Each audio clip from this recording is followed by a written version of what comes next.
October 21. Panahon na naman upang i-trim ang mga dragon fruit dahil tapos na yung season nila. Kanina pinutulan ko na yung mga ugat nila. Ayan, malinis na.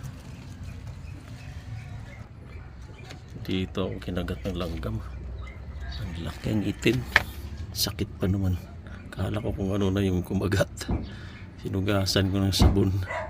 Ito naman sa gitna, iniwan ko yung ugat diretso sa natirang pinya. Ayan, putol na yung mga ugat. Ako, malinis na. Nakagat din ako dito. Kala ko ano na kumagat, langgam na. May bahay pala ng langgam na malalaki dyan, oh. Ayan, alis na. Oh. Tapos na yung bubong ng aming kapitbahay. May-ari nito si Montano Bacolor, Dr. Bacolor. Ayan, ang ganda ng pagkagawa nila, oh.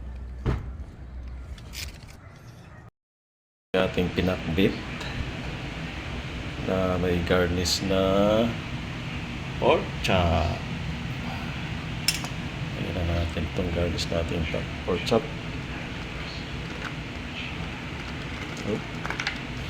Nandiyan na yung bawang, kasamang ginisa yung bawang. Ayan, oh. Oh, wow. Okay.